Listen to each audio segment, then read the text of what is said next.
नमस्कार सभी को, मैं नील बेनीवाल अवर्स एजुकेशन के इस प्लेटफॉर्म पर आप सभी का स्वागत करता हूं। तो आज की क्लास काफी इंपॉर्टेंट होने वाली है, जिसमें कंप्यूटर के इंपॉर्टेंट क्वेश्चन हम कवर करेंगे। और ये वो क्वेश्चन है जो कि एनटीए के द्वारा पूछे गए हैं। आप देख सकते हैं एनटीए का क्वेश्चन पेपर जिसके अंदर कंप्यूटर के क्वेश्चन है। ये पीडीएफ हमारे साथ शेयर की है अभय भाई ने, तो उनका बहुत बहुत धन्यवाद। और शुरू करते हैं आज की क्लास। और आप इसको ये भी बोल सकते हो कि ये कंप्यूटर का क्वेश्चन बैंक जो कि एनटीए जो है एग्जाम कंडक्ट करवाता है, वो उसमें पूछा जाता है। ठीक है, शुरू करते हैं। पहला क्वेश्चन आपके सामने। और दूसरी बात यह कि इस पेपर के अंदर सारे के सारे क्वेश्चन इंग्लिश में है, तो ये क्वेश्चन बड़ी मुश्किल से मिले, इसीलिए इनको हम ट्रांसलेट करके साथ साथ में कवर करते हैं। क्वेश्चन नंबर 1 देखिए, विच one of the following is honoured bye naming A programming language after his name. आपके सामने 4 ऑप्शन है, इनमें से आपको यह बताना कि किसको सम्मान दिया गया, किस चीज का सम्मान, कि उसके नाम पर एक प्रोग्रामिंग लैंग्वेज बनाई गई है। ठीक है, ये दिया गया है। तो ऑनर्ड बाय नेमिंग ए programme language after his name, यानी कि उसका जो नाम है उसके ऊपर एक प्रोग्रामिंग लैंग्वेज बनाकर उसको सम्मान दिया गया। तो वो कौन सा? तो आपका राइट आंसर बनेगा ब्लेज पास्कल। कौन सा? Option number B, Blaise Pascal जो है इनके नाम पर कौन सी पास्कल लैंग्वेज जो है वो बनाई गई इनके नाम पर। तो आप देख सकते हैं बिल्कुल पास्कल के नाम पर पास्कल लैंग्वेज जो वो बनाई गई है। अब ये ब्लेज पास्कल कौन है? ये एक फ्रेंच मैथमेटिशियन है और इन्होंने एक लॉ दिया था, अगर आपको ध्यान होगा, कौन सा? Pascal law. पास्कल लॉ किसके ऊपर होगा? तो जो आपका हाइड्रोलिक जैक जो है, हाइड्रोलिक जैक जो कि आपका गाड़ियों को ऊपर उठाने के काम आता है, वो आपका किसके ऊपर काम करता है? इसी पास्कल लॉ पे काम करता है। और ये भी किसके द्वारा? इन्हीं ब्लेज पास्कल के द्वारा जो है वो दिया गया। ठीक है, तो राइट आंसर बना ऑप्शन नंबर 2। और इन पेपर के अंदर जो अपने एग्जाम के लिए इंपॉर्टेंट है वो हम सारे क्वेश्चन करेंगे। इसके अलावा चार्ल्स बेबेज जो दे रखा है, इनको क्या आपका कंप्यूटर के फादर बोलते हैं। और इन्होंने 1837 के अंदर एनालिटिकल इंजन जो है उसकी एनालिटिकल इंजन जो उसको बनाया था। इसके बाद नेक्स्ट देखिए, dash generation computer used transistor. इनमें से 4 ऑप्शन है कि पहला, दूसरा, तीसरा, चौथा। 4 जनरेशन आपके सामने, इनमें से ये बताना है कि जनरेशन के अंदर ट्रांजिस्टर का जो है वो यूज किया गया था। इसका आपका राइट आंसर देखो, चारों की बात करते हैं उसके बाद हम आंसर पे जाएंगे। सबसे पहली जनरेशन जो आई थी कंप्यूटर की, उसके अंदर किसका? तो वैक्यूम ट्यूब का जो है वो यूज हुआ था। वैक्यूम ट्यूब का यूज हुआ था कौन सी में? पहली जनरेशन में। उसके बाद सेकेंड जनरेशन जो आई थी उसके अंदर किसका? उसके अंदर ट्रांजिस्टर का यूज हुआ था। उसके बाद थर्ड जनरेशन जो आई थी, थर्ड जनरेशन के अंदर किसका? तो आईसी चिप जो है उनका यूज हुआ था। आईसी चिप जिनको इंटीग्रेटेड सर्किट चिप हम बोलते हैं, किसकी बनी होती है? सिलिकॉन की बनी होती है। उसके बाद जो चौथा जो आपकी फोर्थ जनरेशन जो आई थी उसके अंदर किसका? तो माइक्रो प्रोसेसर। माइक्रो प्रोसेसर का जो है वो यूज हुआ था किसमें? फोर्थ जनरेशन में। और अगर आपसे ये पूछ ले कि आईसी चिप का बड़े पैमाने पर, यानी कि लार्ज स्केल के ऊपर, लार्ज स्केल या आप बोल सकते हो बड़े पैमाने के ऊपर किसका? आईसी चिप का यूज हुआ था कौन सी में? फोर्थ जनरेशन में। तो चारों जनरेशन आपके सामने है, इनके अकॉर्डिंग आपको ध्यान भी रखना है। ये क्वेश्चन तो चाहे आपका एनटीए एग्जाम ले चाहे कोई भी एग्जाम ले, उनमें ये क्वेश्चन जरूर पूछा जाता है। तो इसका आपका राइट आंसर देखो, ट्रांजिस्टर के बारे में पूछा है, सेकेंड जनरेशन, इसका राइट आंसर रहेगा ऑप्शन नंबर बी यहाँ पे। इसके बाद next, system 360 was a third generation computer. जो आपका सिस्टम 360 है, ये तीसरी जनरेशन का कंप्यूटर। और किसके द्वारा इसको बनाया गया? तो किसके द्वारा ये बनाया गया? आईबीएम के द्वारा। यानी आईबीएम की फुल फॉर्म आपको ध्यान रखनी है, क्या रहेगी? इंटरनेशनल बिजनेस मशीन, आईबीएम की फुल फॉर्म है। और इसका हेडक्वार्टर कहां पर है? न्यूयॉर्क में इसका हेडक्वार्टर है। और इसके सीईओ अरविंद कृष्णा हो जाएंगे। ठीक है, तो इसका आपका जो राइट आंसर बना ऑप्शन नंबर डी। और सिस्टम 360 जो है ये आपका क्या है? एक मेन फ्रेम कंप्यूटर है। मेन फ्रेम कंप्यूटर कौन से होते हैं? मेन फ्रेम कंप्यूटर ये वो कंप्यूटर है जो कि लार्ज ऑर्गेनाइजेशन में यूज किया जाता है। ठीक है, आपका राइट आंसर बना ऑप्शन नंबर डी यहां पर। उसके बाद द वर्ड एलएसआई, एलएसआई जो है उसका मतलब क्या बनता है? तो एलएसआई का मतलब बनता है लार्ज स्केल इंटीग्रेशन। तो लार्ज स्केल इंटीग्रेशन आपका राइट आंसर बना option number B. Full form आपसे जरूर पूछी जाती है हर एक एग्जाम के अंदर कंप्यूटर से जुड़ी हुई। तो कौन कौन सी? पहली तो ये दे दी एलएसआई, यानी कि लार्ज स्केल इंटीग्रेशन। दूसरी इसी से जुड़ी हुई एक और पूछी जाती है वीएलएसआई, इसका क्या बनेगा? Very large scale integration. Very large scale integration ये भी आपकी कौन सी? एलएसआई की तो होगी large scale integration, VLSI very large scale integration. इसके अलावा एक आपसे आईएसपी का पूछा जाता है, कौन सा रहेगा? Internet service provider. Internet service provider जो है वो आपकी किसकी? आपकी आईएसपी की फुल फॉर्म हो जाएगी। इसके अलावा डीवीडी की भी ध्यान रख लेना, कौन सा? Digital video disc. या आपको और क्या दिया हो सकता है? डिजिटल वीडियो की जगह पे आपको वर्साटाइल भी दिया हो सकता है। डिजिटल वीडियो डिस्क या डिजिटल वर्साटाइल डिस्क हो सकता है। ठीक है, एक आपका फोर्ट्रॉन होता है। फोर्ट्रॉन जो लैंग्वेज है, इसका फुल फॉर्म आपकी क्या हो जाएगी, तो फॉर्मूला ट्रांसलेशन जो है इसकी आपकी फुल फॉर्म होगी। ठीक है, तो ये ध्यान रखना, ये कुछ एक इंपॉर्टेंट आपकी फुल फॉर्म है जो पूछी जाती है। उसके बाद विच is the full form of CP-M, यानी कि आपका CPM जो है इसकी फुल फॉर्म पूछी गई है।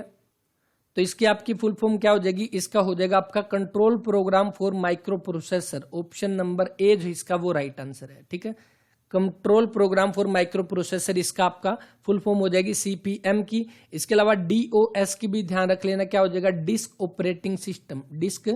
ऑपरेटिंग सिस्टम आपका DOS की आपकी फुल फॉर्म हो जाएगी। ठीक है, एक बायोस का भी पूछा जाता है, बायोस, तो इसका क्या है, बेसिक इनपुट आउटपुट सिस्टम जो है वो बायोस की आपकी फुल फॉर्म करना चाहिए। उसके बाद नेक्स्ट देखो, लीसा इंट्रोड्यूस बाय, लीसा जो है ये किसके द्वारा इंट्रोड्यूस किया गया, लीसा की सबसे पहली बात फुल फॉर्म आप ध्यान रख सकते हैं क्या हो जाएगी, तो इसका लोकल इंटीग्रेटेड सिस्टम, और उसके बाद आर्किटेक्चर। ठीक है, आर्किटेक्चर ये इसकी फुल फॉर्म है। ये किसके द्वारा आपका जो है, ये आपका हो जाएगा एप्पल का, और ये किसका, तो एप्पल का आपका जो है पहला पर्सनल कंप्यूटर जो है वो आपका हो जाएगा कौन सा, लीसा। तो इसके अकॉर्डिंग जो राइट आंसर बनेगा option number D, none of the above. देखो लीसा जो है ना, इसको कब रिलीज किया गया, कब इंट्रोड्यूस किया गया, 1983 में, किसके द्वारा, आपका एप्पल के द्वारा। ठीक है, और इसके बाद किसने, माइक्रोसॉफ्ट ने लॉन्च किया था, कब, 1985 के अंदर माइक्रोसॉफ्ट ने किसका जो है लॉन्च किया था, विंडो का जो है वो लॉन्च किया था 1985 में माइक्रोसॉफ्ट ने। ठीक है, तो ये आप ध्यान रख सकते हैं, लीसा किसका, एप्पल का आपका जो है पहला पर्सनल कंप्यूटर था लीसा। इसके बाद नेक्स्ट, और बाकी एप्पल जो इसके सीईओ कौन है, टिम कुक इसके सीईओ है, और इसके फाउंडर कौन है एप्पल के, तो वो है आपके स्टीव जॉब्स। देखो इसमें लिख ही लेते हैं यहाँ पे, एप्पल जो है उसके आपके एक तो फाउंडर हो गया, फाउंडर कौन है, तो वो है आपके स्टीव जॉब्स। ठीक है, और इसके सीईओ जो है वो कौन है, वो है टिम कुक। तो ये आप ध्यान रख सकते हैं। इसके बाद माइक्रोसॉफ्ट जो दे रखा है, माइक्रोसॉफ्ट के फाउंडर आपके कौन है, तो फाउंडर हो जाएंगे बिल गेट्स जो है वो आपके फाउंडर, और इसके सीईओ जो है वो कौन है, सत्या नडेला जो है वो इसके सीईओ। IBM की अभी हमने देखा फुल फॉर्म इसकी इंटरनेशनल बिजनेस मशीन जो इसकी फुल फॉर्म रहेगी। उसके बाद next, first 80386 based PC compatible computer was, तो ये आपका 80386 जो है ये एक कंप्यूटर था, वो आपका क्या था, यहाँ पर 4 ऑप्शन दिए गए, इसके अकॉर्डिंग आपका राइट आंसर बनेगा ऑप्शन नंबर ए। बाकी कोई इंपॉर्टेंट नहीं है, अपना काम की चीजें वो आप नोट कर सकते हैं साथ साथ में। उसके बाद computer was invented by, computer जो वो किसके द्वारा इन्वेंट किया गया, तो इसका आपका जो right answer, father of computer जिसको बोलते हैं कौन, चार्ल्स बेबेज, इसका जो है वो राइट आंसर रहेगा। चार्ल्स बेबेज ने कब, 1837 के अंदर एनालिटिकल इंजन जो है उसकी, एनालिटिकल इंजन जो है वो बनाया था, किसने, चार्ल्स बेबेज ने 1837 के अंदर। ठीक है, डार्विन ने एक थ्योरी दी थी, कौन सी, द ओरिजिन ऑफ स्पीसीज की थ्योरी दी थी डार्विन ने। और कंप्यूटर की फुल फॉर्म क्या होगी, कंप्यूटर की फुल फॉर्म आप ध्यान रखना, HSSC के एग्जाम में क्वेश्चन पूछा गया कि कंप्यूटर में जो वर्ड है कंप्यूट, इसका मतलब क्या बनता है, कंप्यूट का मतलब क्या है, इसका मतलब होता है गणना करना, या आप क्या, काउंटिंग करना। ठीक है, ये आप ध्यान रख सकते हैं, ये एग्जाम में पूछा गया था। या कंप्यूटर को हिंदी में क्या बोल सकते हैं, गणक यंत्र भी बोल सकते हैं, गणक यंत्र। ठीक है, अगर आपको ध्यान ना हो तो आप इसको ध्यान रख सकते हैं। कंप्यूटर की फुल फॉर्म क्या होगी, कमेंट कर देना, ये क्वेश्चन आपके लिए। उसके बाद, a computer operate on dash number system, computer जो वो किस नंबर के ऊपर आपका वर्क करता है, कंप्यूटर किस नंबर सिस्टम पे काम करता है, तो बिल्कुल राइट आंसर जो बनेगा, बाइनरी नंबर सिस्टम पे जो काम करता है कंप्यूटर जो वो कौन सी लैंग्वेज समझता है, तो कंप्यूटर 0 और 1 की लैंग्वेज में आपका काम करता है। यानी कि कोई भी चीज आप इनपुट देते हैं वो आउटपुट हमें देता है, वो सारे के सारे काम होते हैं बाइनरी नंबर में, और बाइनरी नंबर यानी कि कौन से होते हैं, 0 और 1 की फॉर्म में वो काम जो है वो होते हैं। ठीक है, और आपके बाइनरी नंबर जो है, बाइनरी नंबर 0 और 1 है, इनको क्या बोलते हैं, बिट बोलते हैं। 0 और 1 जो है इनको बिट बोला जाता है, और इन्हीं 8 बिट का क्या बनता है, 8 बिट का एक बाइट बनता है, इन्हीं 8 बिट का एक बाइट बनता है, और एक बाइट जो है आपका एक बाइट। ठीक है, ये हुआ। और उसके बाद 1024 बाइट जो है उसका आपका क्या बनता है, 1 KB बनता है। उसके बाद 1024 KB का आपका MB बनता है, उसके बाद आपका GB, उसके बाद TB। ठीक है, तो ये आपका बनता जाएगा आगे 1024 MB का और 1024 GB का। तो इस तरह से आगे प्रोसेस रहेगा। राइट आंसर जो बना option number B, binary number system पे कंप्यूटर जो है वो काम करता है। उसके बाद रीड, राइट और पावर सिग्नल किसके पार्ट है, रीड करना, राइट करना और पावर सिग्नल, ये किसके पार्ट हो जाएंगे, तो ये पार्ट हो जाएंगे किसके, कंट्रोल बस के। तो ऑप्शन नंबर ए जो इसका वो राइट आंसर है। कंट्रोल बस क्या करता है, ये जैसे आपके कंप्यूटर के अंदर अगर कंप्यूटर लैंग्वेज की बात करें तो 3 टाइप की जो है वो बस होती है। बस आपके कितने, 3 टाइप के, कौन से, तीनों के तीनों यहाँ पर ऑप्शन में है, कंट्रोल बस, एड्रेस बस और डाटा बस, ठीक है। अब इनमें क्या क्या काम होते हैं इनके वो हम देख लेते हैं। इसके अंदर देखो, रीड करना, राइट करना और पावर सिग्नल, ये पार्ट है किसके, कंट्रोल बस के, यानी कि रीड, राइट और पावर सिग्नल इनको कंट्रोल करने का काम करता है ये कंट्रोल बस, ठीक है। उसके बाद next address bus. Address bus क्या करता है, ये एड्रेस बस सीपीयू को कमांड देता है कि आप एड्रेस जो है वो रैम को सेंड किया जाता है, यानी कि अगर इंग्लिश में देखें तो एलो टू सीपीयू, सीपीयू को एलो करता है किसके लिए, सेंड करने के लिए, क्या, एड्रेस, और कहां पर, रैम के अंदर, ठीक है। बाकी आप नाम से देख सकते हैं ये एड्रेस सेंड करता है, इसीलिए एड्रेस बस है। उसके बाद डाटा बस। डाटा बस का मतलब क्या है कि जो आपका एक्चुअल डाटा ट्रांसफर जो है वो सीपीयू का करता है, यानी कि आपका डाटा से जुड़ा हुआ डाटा बस हो जाएगा। तो ये तीनों आप देख सकते हैं। और रीड, राइट और पावर सिग्नल किसके पार्ट है, कंट्रोल बस के। ऑप्शन नंबर ए जो इसका वो राइट आंसर। इसके बाद computer can think and make decision it's oven. क्या आपके सामने ऑप्शन देखो क्या दे दिया, फॉल्स यानी कि झूठ है, सत्य है, दोनों है, इनमें से कोई नहीं। कंप्यूटर क्या करता है, कंप्यूटर सोच सकता है और खुद के डिसीजन वो खुद ले सकता है। क्या ले सकता है, बिल्कुल नहीं, क्योंकि कंप्यूटर को तो हम कमांड देते हैं, जो हम कमांड देंगे वो कंप्यूटर काम करेगा। तो इसीलिए ये आपका कथन क्या है, ये झूठ है, फॉल्स है। ऑप्शन नंबर ए जो इसका वो राइट आंसर। उसके बाद which one of the following does not belong to output. 4 option है, चारों में से ये बताना कि इनमें से आउटपुट कौन सी नहीं है। देखो सबसे पहले सीआरटी, सीआरटी की फुल फॉर्म आप ध्यान रख सकते हैं, सीआरटी, तो सीआरटी की हो जाएगी cathode ray tube. Cathode ray tube जो है वो आपकी हो जाएगी सीआरटी, ये हो गया। उसके बाद स्पीकर आपके सीआरटी डिस्प्ले। देखो डिस्प्ले क्या करती है, हमें विजुअल देती है, यानी कि वो आउटपुट देती है, तो ये आउटपुट। उसके बाद स्पीकर क्या है, ये भी आपके आउटपुट देते हैं। माइक्रोफोन क्या करते हैं, माइक्रोफोन से हम इनपुट देते हैं, यानी कि अगर हमें कोई काम करना होगा, हमें कमांड देनी होगी बाय वॉइस के थ्रू, तो माइक्रोफोन का यूज करते हैं। तो इसीलिए माइक्रोफोन एक इनपुट आपका डिवाइस है, ना कि आउटपुट है। तो आपका जो राइट आंसर बनेगा कौन सा, ऑप्शन नंबर सी। इसके बाद नेक्स्ट क्वेश्चन देखिए, नेक्स्ट है कि an dash is design to fit natural hand position, movement and reduce discomfort. तो एक माउस जो है ना, माउस जो आप यूज करते हैं माउस, तो ये माउस जो है ना, ये आपके अलग अलग टाइप के, मतलब काफी सारे इसके टाइप होते हैं। तो इसने ये पूछा है कि ऐसा उसका टाइप बताओ जो आपका क्या होता है, नेचुरल हैंड पोजीशन में आपका फिट होता है और जो क्या है डिस्कम्फर्ट को रिड्यूस करता है, यानी कि अपने यूज करने के लिए वो काफी आसान होता है। तो इसका जो राइट आंसर आप ध्यान रख सकते हैं इस क्वेश्चन को, तो वो हो जाएगा एर्गोनोमिक माउस, ऑप्शन नंबर ए। अब ये कौन सा माउस होता है, तो आप एक बार इसको सर्च कर सकते हैं, वीडियो को पॉज करके आप गूगल पे सर्च करोगे तो ये माउस आपको दिखाई देगा। तो आप देख सकते हैं ये बिल्कुल आपका हाथ के लिए, आपका यूज करने के लिए बिल्कुल कंफर्ट है और डिस्कम्फर्ट को ये रिड्यूस करता है। तो राइट आंसर बना ergonomic mouse, option number A जो इसका वो राइट आंसर है। माउस जो है इसकी खोज किसने की, माउस की खोज मतलब माउस को किसने बनाया सबसे पहले, तो किसने, तो डगलस एंगलबार्ट। तो डगलस एंगलबार्ट जो है इसने माउस को बनाया था कब, 1963 के आसपास इसको बनाया था, ठीक है। किसको, माउस को किसने, डगलस एंगलबार्ट ने इसको बनाया था। और माउस क्या है, एक तरह का पॉइंटिंग डिवाइस है, पॉइंटिंग डिवाइस। अब जो मैं आपके सामने लिख रहा हूं ये भी एक तरह से माउस से ही लिखा जा रहा है, तो ये आपकी क्या हो जाएगी, पॉइंटिंग डिवाइस हो जाएगी। और इसमें क्या होता है, माउस के अंदर 2 तो आपके बटन होते हैं, जिन्होंने देखा होगा उनको तो पता है, इधर भी एक बटन होता है, इधर भी, और बीच में एक स्क्रोलिंग होता है, जिसके अंदर क्या है मतलब अगर पेज में नीचे स्क्रोल करना हो तो वो यूज करते हैं, ठीक है।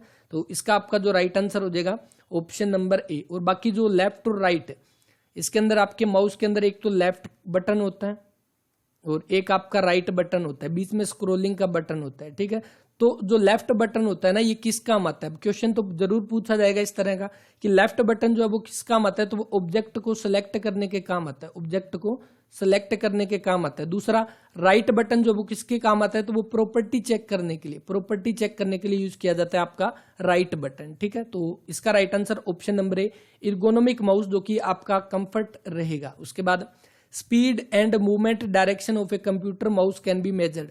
जो आपकी माउस की स्पीड है, जो आप माउस यूज करते हैं उसकी स्पीड और मूवमेंट, वो आपकी मेजर करने के लिए हम किसका यूज करते हैं, तो किसका, तो आप ध्यान रख सकते हैं मिकी पर सेकंड। तो ये आपका एम से माउस, एम से मिकी, तो मिकी पर सेकंड जो है वो आपकी एक यूनिट हो जाएगी जो हम यूज करते हैं किसके लिए, माउस की मूवमेंट को मेजर करने के लिए। उसके बाद ए pointing device used for gaming, ये क्वेश्चन एनटीए ने भी पूछ लिया और एचएसएससी के एग्जाम में भी पूछा गया 2021 के अंदर। ए pointing device used for gaming is, pointing device कौन सी हो जाएगी जो गेम के लिए यूज करने के लिए, तो वो आपका जॉयस्टिक हो जाएगा, ऑप्शन नंबर बी। जॉयस्टिक क्या होता है, एक तरह का आपका हैंडल इसके अंदर यूज होता है, हैंडल होता है किस तरह का, और वो हैंडल क्या करता है, वो आपका 360 डिग्री के अंदर मूव करता है। अब आपको जॉयस्टिक आपने नहीं देखा होगा, जो गेम गुम जिन्होंने नहीं खेला, तो ये क्वेश्चन दिमाग में फिट करने के लिए आप एक बार इस जब भी क्वेश्चन आए उनकी इमेज जरूर देख लिया करें। तो इमेज देखोगे तो आपको समझ आ जाएगा कि जॉयस्टिक कौन सा है। और बाकी हम देख लेते हैं, देखिए आप यहीं पे देख सकते हैं। जैसे सबसे पहली बात हमने अभी बात किया था एर्गोनोमिक माउस की, तो ये एर्गोनोमिक माउस इस तरह का होता है, तो बिल्कुल आपका जो है वो कंफर्ट होता है। आप यहाँ पे देख सकते हैं हाथ को यूज करने के लिए कंफर्ट होता है, तो इसीलिए आपका नॉर्मल माउस तो आपका इस तरह से होता है, अगर आपको दिख रहा होगा ये देखिए नॉर्मल माउस तो आपका इस तरह का होता है, लेकिन ये कंफर्ट होता है, ये आपका ये माउस है जो यहाँ पर पूछा गया था, ठीक है। दूसरा जॉयस्टिक के बारे में दिया गया, तो ये जॉयस्टिक है जो आपका ये जो ऊपर हैंडल आपको शो हो रहा है, ये 360 डिग्री में मूव करता है और ये गेम खेलने के आपके काम आता है। तो इसका जो राइट आंसर बनेगा ऑप्शन नंबर बी, जॉयस्टिक। उसके बाद 18 देखिए, which reader are capable of detecting marks made by the user on a sheet of paper. तो आपका जो जो भी मार्क्स लगाए जाते हैं, चलो इस क्वेश्चन को तो आप वैसे ही ध्यान आ जाएगा, जो आप एग्जाम देते हैं, अगर किसी ने एग्जाम दिया है तो उनको पता है, जो आप एग्जाम देते हैं उसके अंदर जो भी हम मार्क्स करते हैं, ओ मार्क शीट जो आपके एग्जाम होते हैं उसके अंदर क्या है, ऑप्टिकल मार्क रीडर, इसका जो है वो राइट आंसर है पहली बात तो ऑप्शन नंबर ए। अब कोई भी शीट हमें दी जाती है उसके अंदर 4 ऑप्शन होते हैं, इस तरह से 4 सर्कल होते हैं, हम उसके अंदर फिल करते हैं, यानी कि हमने उस शीट के ऊपर एक मार्क लगा दिया, तो वो मार्क जो वो यूज किया जाता है, उस मार्क के थ्रू यूज किया जाता है कि हाँ इसने क्या किया कि इसने इस क्वेश्चन का राइट आंसर दिया, और उसके बाद उसको चेक किया जाता है, ठीक है। तो ये दिया गया कि कौन सा रीडर जो वो कैपेबल है डिटेक्टिंग मार्क्स, जो यूजर जो वो शीट के पेपर के ऊपर जो मार्क लगाता है उसको डिटेक्ट करने के काम आता है, वो आपका हो जाएगा ऑप्टिकल मार्क रीडर। आपका कौन सा, OMR, आपकी OMR शीट होती है ना, जो आपकी OMR शीट हम बोलते हैं, तो वो आपकी यही है OMR। और इसके अंदर क्या है आपका जो डिटेक्ट किया जाता है, जो स्क्रीन जो उसके ऊपर मार्क किया जाता है, ठीक है। तो ये आपका ऑप्शन नंबर ए जो इसका आपका वो राइट आंसर रहेगा, ऑप्शन नंबर ए जो इसका वो राइट आंसर OMR। इसके बाद नेक्स्ट, बाकी MICR के बारे में भी पूछा जा सकता है। MICR रीडर क्या है, ये आपका जांच करने के लिए, जैसे चेक जो होता है ना, चेक यूज करते हैं, उसको चेक करने के लिए, उसको आपका रीड करने के लिए, उसको डिटेक्ट करने के लिए किसका यूज किया जाता है, MICR, जिसकी फुल फॉर्म है magnetic ink character recognition reader. What is the use of study of identifying individual based on measurable biological characters? तो इसका आपका जो राइट आंसर कि आपका बायोलॉजिकल कैरेक्टर जो उनको यूज करने के लिए किसका यूज किया जाता है। अब आपने एग्जाम देने गए थे किसी भी HSSC का या आपने HCS का एग्जाम या SSC CGL का, तो वहां पर आपकी बायोमेट्रिक की जाती है, बायोमेट्रिक की जाती है, जहां पर आपका क्या होता है, सबसे पहले आपका थंब जो है आपका वहां पे इंप्रेशन लिया जाता है, यानी बायोमेट्रिक। उसके बाद आपका आंख का रेटिना जो वो चेक किया जाता है उसके अंदर, आईबॉल स्कैनर, उसके बाद फिंगर प्रिंट स्कैनर, तो ये किया जाता है। तो बिल्कुल राइट आंसर बना ऑप्शन नंबर डी। तो ये तो बिल्कुल अपने देखे की बात है कि स्टडी ऑफ आइडेंटिफाइंग करना इंडिविजुअल पर्सन को उसके बायोलॉजिकल कैरेक्टर के हिसाब से, तो आपका right answer option number D. Which scanner is based for the scanning page of book, जो आपके scanner is based for scanning page of book, जो बुक्स जो है उनकी पेज को स्कैन करने के लिए आपका किसका यूज किया जाता है, तो वो आपका राइट आंसर इसका जो होगा वो हो जाएगा फ्लैट बेड स्कैनर। अब ये फ्लैट बेड स्कैनर कौन सा, तो वो ये आपका होता है जो आपकी फोटोकॉपी की मशीन होती है ना, उसी तरह से। तो फ्लैट बेड स्कैनर जो है वो आपका किसके लिए, स्कैनिंग पेज ऑफ बुक के पेज को स्कैन करने के आपके काम आता है। स्कैनर कौन सा आपका डिवाइस है, इनपुट है का आउटपुट है, कमेंट करके बताना, ये क्वेश्चन आपके लिए। इसके बाद next, the dash is responsible for writing the video signal on A recording medium. तो आपका देखो इनमें से कौन सा रिस्पॉन्सिबल है किसके लिए, वीडियो सिग्नल को रिकॉर्डिंग मीडियम के ऊपर डालने का, तो कौन सा हो जाएगा, वो रिकॉर्डर हो जाएगा, ऑप्शन नंबर बी। देखो यहां पर क्या दिया गया, रिकॉर्डिंग मीडियम के ऊपर, तो इसीलिए आप ध्यान रख सकते हैं रिकॉर्ड आपका हो जाएगा रिकॉर्डर, ऑप्शन नंबर, ठीक है। तो ऑप्शन नंबर बी इसका जो है वो राइट आंसर। इसके बाद which of the following is belong to input, आपके सामने 4 ऑप्शन है, इनमें से आपको ये बताना है कि इनपुट डिवाइस कौन सी है। तो देखो एक तो कीबोर्ड है, कीबोर्ड से हम इनपुट देते हैं तो बिल्कुल इनपुट है। उसके बाद माउस जो है वो आपका इनपुट हो गया, ठीक है। उसके बाद जॉयस्टिक हमने अभी देखा था जो हम यूज करते हैं 360 डिग्री गेमिंग के लिए, तो all of the above, right answer option number D. Printing is defined as a refer to the information that has been recorded on a. तो प्रिंट करना किसी भी चीज को, वो आपका इंफॉर्मेशन, कोई भी इंफॉर्मेशन है उसको एक रिकॉर्ड करना, कहां पर करना, कौन से मीडियम के ऊपर करना, तो ये दिया गया है आपके सामने tangible, non tangible. Tangible medium कौन सा होता है, तो जो हम रियल में जिसको टच कर सकते हैं, रियल में जिसको टच कर सकते हैं वो टेंजिबल। नॉन टेंजिबल जिसको हम टच नहीं कर सकते, जैसे आपका सॉफ्ट कॉपीज हो गया, ठीक है। टेंजिबल आपकी एक हार्ड कॉपी आप बोल सकते हो एग्जांपल के तौर पे। तो नॉन टेंजिबल आपको जिसको टच नहीं कर सकते और टेंजिबल जिसको रियल में टच कर सकते हैं। तो इस अकॉर्डिंग देखो, प्रिंटिंग आपका कौन सा मीडियम है, हमने एक पेज लिया, हमने नोट्स लिए, हमने प्रीवियस ईयर पेपर उठाए, उनका प्रिंट निकलवाया, तो उसको हम टच कर सकते हैं ना, उसको जो हमने पीडीएफ निकलवाई उसकी। तो बिल्कुल इसका राइट आंसर जो बन जाएगा tangible medium, option number A. उसके बाद the dash ink are used in a colour printer. जो एक कलर प्रिंटर जो होता है उसके अंदर आपकी कौन कौन सी इंक जो है वो यूज की जाती है, कौन कौन सा कलर यूज किया जाता है, तो वो आपका कौन सा, इसका राइट आंसर एक तो सियान हो जाएगा। सियान जो कि आपका ग्रीन प्लस ब्लू के जैसा आपका एक कलर होता है। इसके अलावा मैजेंटा हो गया, इसके अलावा येलो और ब्लैक। ये 4 कलर जो है वो यूज किए जाते हैं। 4 कलर यूज किए जाते हैं किसके अंदर, प्रिंटर के अंदर। तो ये ध्यान रखना, ये क्वेश्चन एचएसएससी ने भी पूछा था। इसका ऑप्शन नंबर ए, इसका वो right answer magenta, cyan, yellow और ब्लैक है। इसके बाद which one of the following does belong to output. आपके सामने 4 ऑप्शन है, इनमें से बताना आउटपुट में कौन सा आपका हो जाएगा। देखो माइक्रोफोन, हमने अभी पीछे क्वेश्चन के अंदर देखा, माइक्रोफोन एक कौन सी है, एक तरह की इनपुट डिवाइस है। उसके बाद कीबोर्ड बिल्कुल इनपुट है। एलसीडी मॉनिटर, एलसीडी की आपकी फुल फॉर्म क्या हो जाएगी, LCD liquid crystal display. Liquid crystal display जो आपकी फुल फॉर्म हो जाएगी। अब डिस्प्ले क्या काम करता है, हमें शो करता है ना उसके अंदर क्या चल रहा है, तो यानी कि एक तरह का एलसीडी एक आउटपुट डिवाइस है। एलसीडी से हम इनपुट तो नहीं दे सकते, एलसीडी तो हमें खुद दिखाएगा, यानी कि वो आउटपुट है। तो ऑप्शन नंबर सी इसका वो right answer. Dash required backlighting for showing display in a dark, यानी कि जो डार्क के अंदर जो बैकलाइट जो शो होती है, जो required backlighting for showing display in the dark, अंधेरे के अंदर जो आपकी डिस्प्ले जो होती है उसमें बैकलाइटिंग का यूज किसके अंदर किया जाता है, तो वो आपका हो जाएगा एलसीडी, यानी कि liquid crystal display. Option number A जो इसका वो राइट आंसर। इसके बाद most commonly used speaker these a day, लगभग आपके इन दिनों में किस टाइप के जो स्पीकर है वो यूज किए जाते हैं। वैसे आपके 5.1 भी यूज किए जाते हैं, लेकिन आजकल तो वायरलेस स्पीकर भी हो गए, तो इन दोनों में थोड़ा कंफ्यूजन है, कमेंट करके बता देना। ऑप्शन नंबर ए 5.1 भी होता है, जिसमें एक आपका वूफर बाकी स्पीकर आपके लगे होते हैं। तो इनमें देखना है कि शायद क्या इसका राइट आंसर रहेगा, इसका कमेंट करके बताना 27 का। इसके बाद हु इन्वेंट एक कंडेंसर माइक्रोफोन, कंडेंसर माइक्रोफोन जो है उसको इन्वेंशन किसने किया, उसको किसने इन्वेंट किया, तो इसका जो राइट आंसर बन जाएगा ई.सी. वेंटे।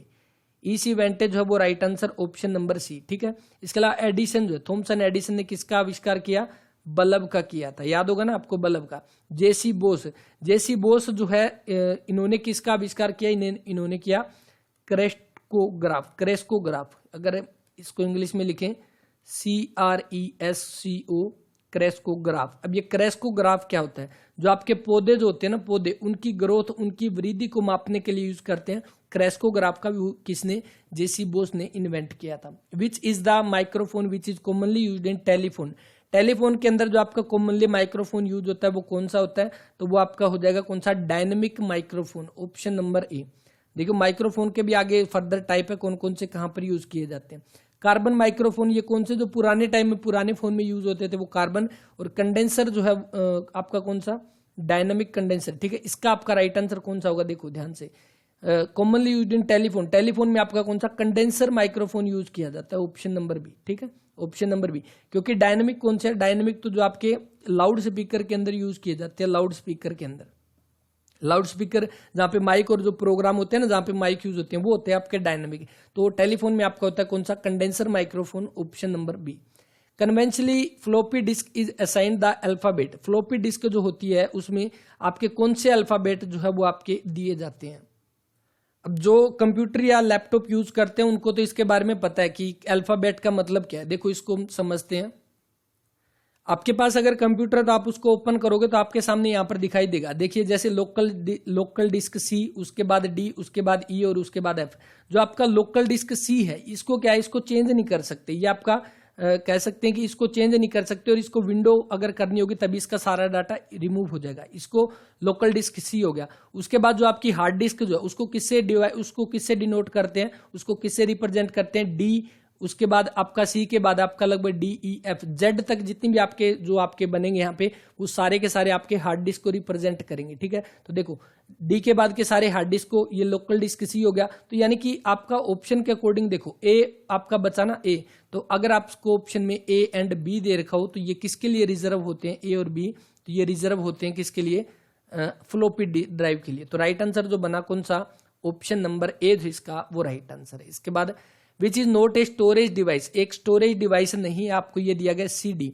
सीडी की फुल फॉर्म आपकी क्या, कॉम्पैक्ट डिस्क, बिल्कुल इसके अंदर हम स्टोर कर सकते हैं। उसके बाद डीवीडी की फुल फॉर्म क्या, digital versatile disc, digital versatile disc जो है इसकी फुल फॉर्म, या आप इसको क्या डिजिटल वीडियो डिस्क भी आप इसको बोल सकते हो। ठीक है, सीपीयू सेंट्रल प्रोसेसिंग यूनिट, ये एक तरह का स्टोरेज डिवाइस जो है वो नहीं है। ठीक है, और सीपीयू को क्या बोलते हैं, इसको कंप्यूटर का ब्रेन बोला जाता है। कंप्यूटर का ब्रेन जो है वो किसको बोलते हैं, तो कंप्यूटर का ब्रेन बोला जाता है किसको, सीपीयू को। तो इसको आप ध्यान रख सकते हैं। इसके बाद next, which one is the example of sequential SX storage device, तो आपको यह बताना है कि इनमें से एग्जाम्पल है किसका, सिक्वेंशियल एसएक्स स्टोरेज डिवाइस का एक एग्जाम्पल है इसमें। तो इसका राइट आंसर बनेगा tape drive, option number C. इसके बाद next, 1 terabyte is equal to, 1 terabyte या 1 टीबी किसके बराबर है, तो हमने अभी देखा 1024 के, लेकिन 1000 जीबी भी आप यहाँ पे दे सकते हैं। इसके अकॉर्डिंग राइट आंसर जो बना option number C, 1 TB is equal to 1000 को स्किप करना। उसके बाद a DVD is an example hope, DVD जो किसका एग्जाम्पल है, तो एक तरह का आपका कौन सा, तो ये आपका ऑप्टिकल डिस्क हो जाएगा, ऑप्टिकल डिस्क का एग्जाम्पल है डीवीडी।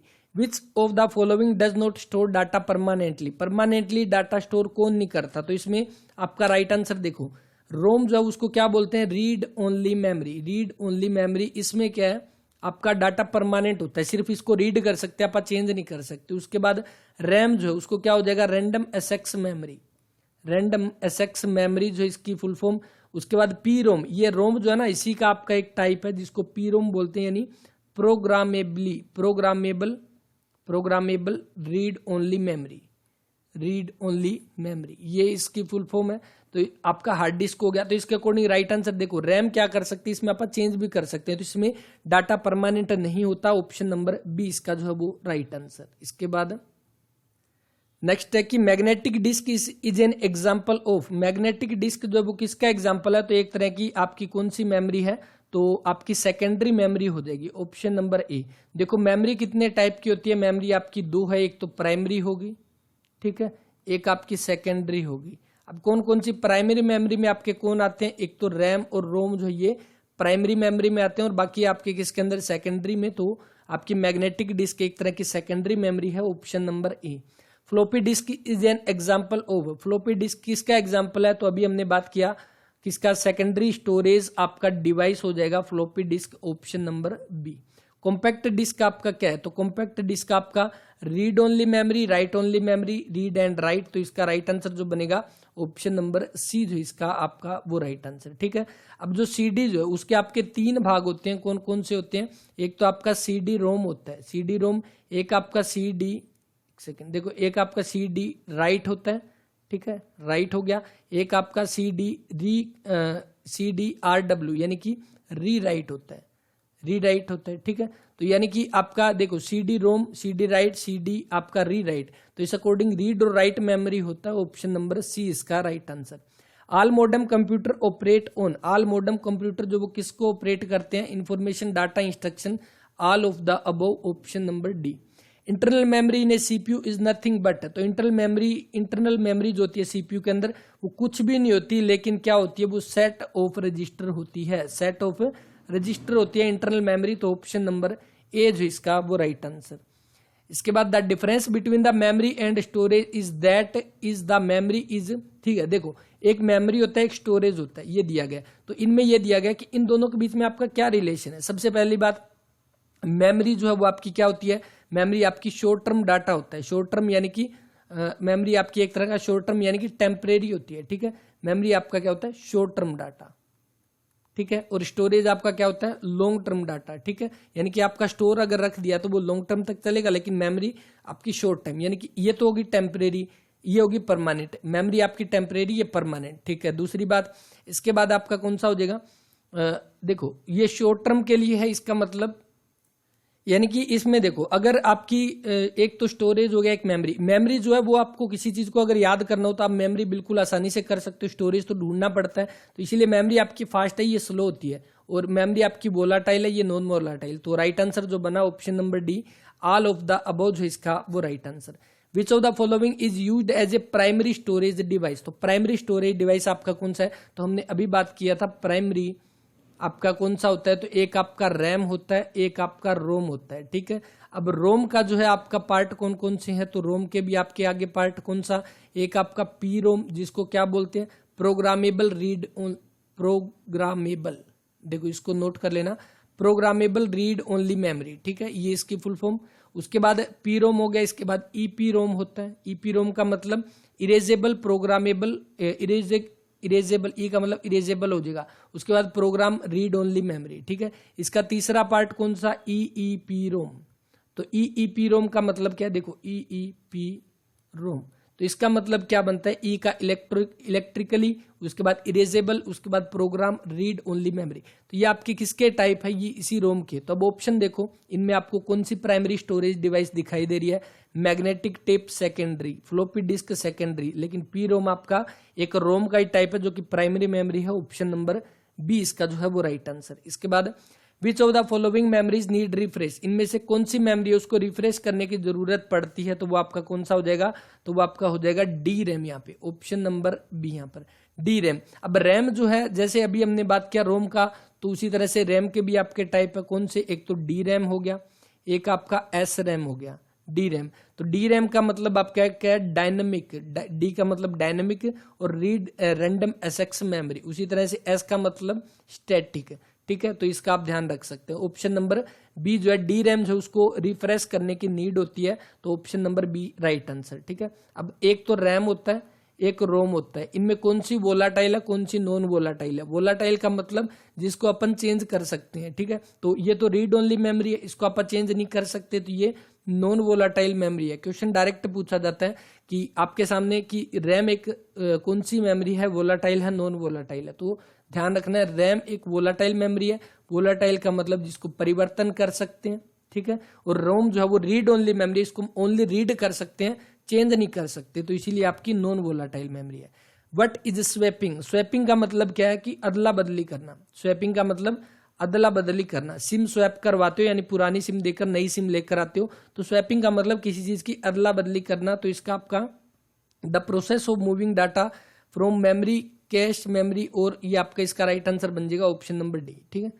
इसके बाद the register hold the small legal, the dash register hold the smallest legal physical memory address. तो कौन सा रजिस्टर जो है वो स्मॉलेस्ट लीगल फिजिकल, जो smallest legal physical memory address जो है उसको होल्ड करता है। तो इसमें आपका कौन सा, सबसे पहले में आपका आ जाएगा यहाँ पर बेस, बेस रजिस्टर जो है वो होल्ड करता है smallest legal physical memory address को। और कौन सा रजिस्टर जो स्पेसिफाई करता है साइज ऑफ द रेंज, तो वो कौन सा, तो वो लिमिट, रेंज को कौन स्पेसिफाई करेगा, लिमिट करेगा। तो ऑप्शन नंबर सी, बेस और लिमिट जो है वो इसका राइट आंसर है। इसके बाद the run time mapping from virtual to physical address, the run time map, यानी कि ये दिया गया कि the run time mapping from virtual to physical address is done by, तो ये किसके द्वारा आपका डन किया जाता है, तो ये MMU के द्वारा। MMU का मतलब आपका मेमोरी मैनेजमेंट यूनिट इसकी फुल फॉर्म है, और इसके द्वारा रन मैपिंग, जो रन टाइम मैपिंग जो है वो वर्चुअल टू फिजिकल एड्रेस ये डन किया जाता है।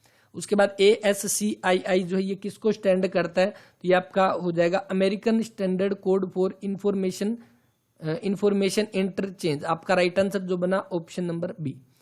विच is the not an arithmetic operation, तो इसका आपका कौन सा होगा, चार ऑप्शन आपके सामने दिए गए, मल्टीप्लीकेशन करना, एडिशन करना, एंड करना, सब्ट्रैक्ट करना। अब इसने क्या दे दिया, नोट एंड अर्थमेटिक और ऑपरेशन। तो अर्थमेटिक, बेसिक अर्थमेटिक ऑपरेशन कौन से होते हैं, अर्थमेटिक, आप जो अर्थमेटिक मैथ जो करते हैं उसके अंदर किसका यूज करते हैं, प्लस का, बिल्कुल, माइनस, गुणा, भाग, ये करते हैं ना। तो यही आपके है बेसिक अर्थमेटिक आपके ऑपरेशन। तो इसके अकॉर्डिंग आप देखो मल्टीप्लीकेशन करते हैं, ऐड भी करते हैं, सब्ट्रैक्ट भी करते हैं, एंड नहीं करते। तो राइट आंसर बना कौन सा, option number C. What does a high speed memory is called, high speed memory जो उसको क्या बोलते हैं, तो हाई स्पीड मेमोरी उसको कैश मेमोरी बोलते हैं। क्वेश्चन जरूर पूछा गया HSSC के एग्जाम में भी पूछा गया, CGL के एग्जाम में भी पूछा गया SSC के द्वारा, और रेलवे के एग्जाम में भी पूछा गया। High speed memory, cache memory का मतलब ये है कि अगर हम यूज करते हैं कोई भी वेबसाइट, जैसे अभी हमने वेबसाइट ओपन करनी है, ठीक है, तो आप वेबसाइट यूज करते हैं, जैसे youtube.com आप यूज करते हैं बार बार, ठीक है, यूट्यूब कर लिया।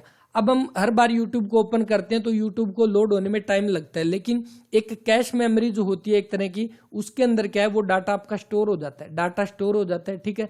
अब हमने इस बार जो YouTube को ओपन किया तो थोड़ा टाइम लगा उसके अंदर YouTube को ओपन होने में, लेकिन अब उसने क्या है, उसकी कैश मेमोरी में वो YouTube जो उसने प्रोसेस किया वो वहां पर स्टोर हो गया। अब अगली बार जब हम YouTube को ओपन करेंगे तो यहाँ पे ये कैश मेमोरी ने पहले से डाटा स्टोर कर रखा है, तो इस बार वो चीजें जल्दी ओपन हो जाएगी, ठीक है। तो ये कैश मेमोरी होती है, और ये एक तरह की हाई स्पीड, क्योंकि पहली बार से हमें नेक्स्ट टाइम ज्यादा आसानी से हम वो वेबसाइट जो है वो ओपन कर सकते हैं। तो इस अकॉर्डिंग कैश मेमोरी जो वो राइट आंसर रहेगा ऑप्शन नंबर बी यहाँ पर। इसके बाद 51 BP register stand for, BP register ये किसके लिए? बीपी का मतलब है आपका बेस पॉइंटर, बेस पॉइंटर जो है आपका बीपी रजिस्टर किसका मतलब? तो base pointer, option number C. BP किसकी फॉर्म है ये पूछी गई है, ठीक है, तो ये हो जाएगा base pointer, option number C. तो आज की क्लास में इतने क्वेश्चन करेंगे, उम्मीद करता हूँ क्लास अच्छी लगी होगी, और इस पेपर के अंदर शायद एक क्लास के अंदर और हम अच्छे से कवर कर लेंगे बाकी के बचे हुए क्वेश्चन।